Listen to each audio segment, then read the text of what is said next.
అందరికీ నమస్కారం. Welcome back to our channel.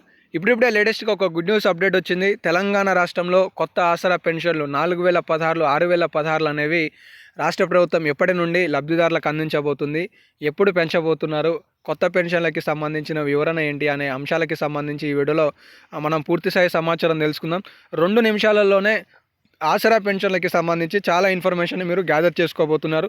వీడియోని చూడండి, మీ తోటి వారికి షేర్ చేయండి. మన ఛానల్ ద్వారా ఇలాంటి మరెన్నో సమాచారాలు మీ ముందుకు తీసుకొస్తుంటాను కాబట్టి మీరు తెలుసుకోవాలనుకుంటే సబ్స్క్రైబ్ చేసుకోండి.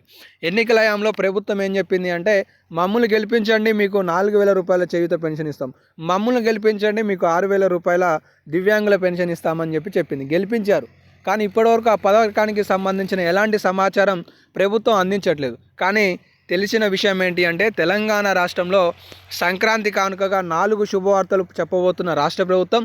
ఇందులో 6000 రూపాయల దివ్యాంగుల పెన్షన్, 4000 రూపాయల చేయూత పెన్షన్ కూడా పెంచబోతుందనే సమాచారం తెలుస్తుంది. ఈ పెంపు తర్వాతనే తెలంగాణ రాష్ట్రంలో గ్రామ పంచాయతీ ఎన్నికలు, ఎంపీటీసీ, జెడ్పీటీసీ ఎన్నికలకు వెళ్ళాలనే ఆలోచనలో ప్రభుత్వం ఉందనే సమాచారం తెలుస్తుంది. మొత్తానికి మంత్రి సీతక్క గారు తెలంగాణ రాష్ట్ర వ్యాప్తంగా కూడా కొత్త పెన్షన్లు సుమారుగా 5 నుండి 7 లక్షల వరకు కొత్త పెన్షన్లు మంజూరు చేయబోతున్నారనే సమాచారం తెలుస్తుంది.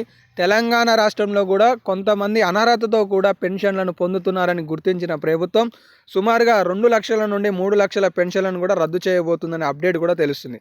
అయితే తెలంగాణ రాష్ట్రంలో సంక్రాంతి కానుకగా ప్రజాపాలనలో తీసుకున్న దరఖాస్తుల పరిశీలన అనంతరం 7500 రూపాయల రైతు భరోసా పథకం, 4,50,000 ఇంద్రమ్మ ఇండ్లు, అలాగే 6,000 రూపాయల రైతు కూలీలకు ఇచ్చే నిధులను, కొత్త రేషన్ కార్డులను, దీంతో పాటుగా 4,016 రూపాయలు ప్లస్ 6,000 రూపాయల అంశాలు కూడా ఉన్నాయి కదా, వీటన్నిటికి సంబంధించి ప్రారంభోత్సవ ముహూర్త తేదీలను కూడా ఫిక్స్ చేయబోతుందనే సమాచారం తెలుస్తుంది. అంటే తెలంగాణ రాష్ట్రంలో కొత్త పెన్షన్లు అనేవి పంచాయతీ ఎన్నికల కంటే ముందే పెంపు చేసి తెలంగాణ రాష్ట్ర ప్రజలకి, లబ్ధిదారులకు ఒక గుడ్ న్యూస్ని తెలియజేయాలని ఆలోచన చేస్తున్నట్లుగా తెలుస్తుంది.